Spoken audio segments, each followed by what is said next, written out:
Risque d'une chirurgie au laser. Le laser peut provoquer un incendie en perçant ou enflammant le tube endotrachéal. Cela peut transformer le tube en une torche, envoyant de la chaleur, des flammes et des produits toxiques dans les poumons. Précaution. Utilisez une sonde endotrachéale en caoutchouc rouge. Cette sonde est plus résistante au feu et réduit les risques de débris et d'inflammation.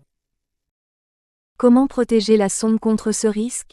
Si une sonde endotrachéale en caoutchouc rouge n'est pas utilisée, il est possible de la protéger en l'enveloppant avec un ruban adhésif en aluminium ou en cuivre.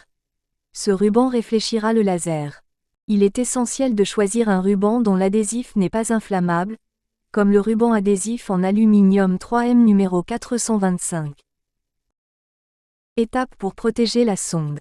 Nettoyer et sécher la sonde, puis la dégraisser avec de l'alcool pour permettre au ruban d'adhérer correctement. Coupez le ruban à un angle de 60 degrés et alignez le bord coupé avec le début de la jonction proximale du ballonnet.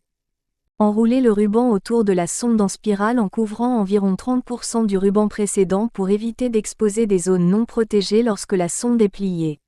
Assurez-vous qu'il n'y a pas de plis dans le ruban pour éviter d'abraser la muqueuse trachéale.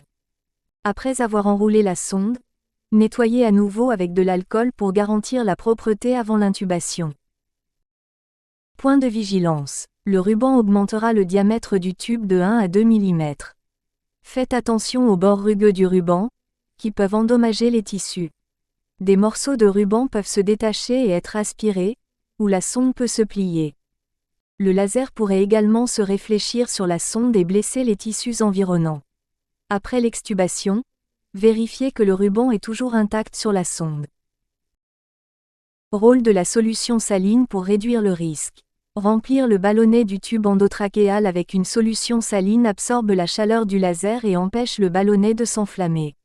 Ajouter du bleu de méthylène à la solution saline permet de détecter une perforation, car le tissu se colore en bleu. Réduction du risque d'incendie. Un ballonnet rempli d'air peut laisser s'échapper de l'oxygène en cas de perforation, augmentant le risque de feu. Un ballonnet rempli de solution saline libérera de l'eau.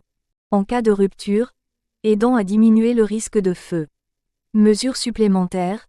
Utilisez des éponges imbibées de solution saline pour remplir les voies respiratoires supérieures et la bouche afin de réduire davantage le risque d'incendie.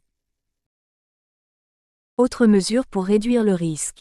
Diminuer la concentration d'oxygène à 30-50% pour limiter le risque d'incendie. Utilisez des tubes laser spécialisés.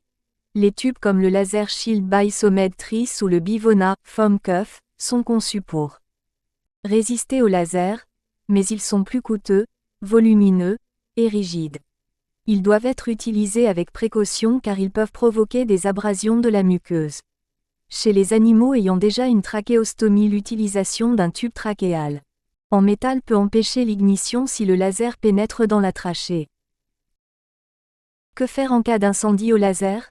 Éteindre le laser immédiatement. Couper l'oxygène, car il alimente le feu. Éteindre le feu rapidement. Examiner les voies respiratoires pour évaluer les dommages. Utilisez un bronchoscope à fibre optique pour inspecter la trachée si possible. Réintuber l'animal si nécessaire. En cas de dommages graves avec gonflement et œdème, envisagez une trachéostomie pour rétablir une voie respiratoire.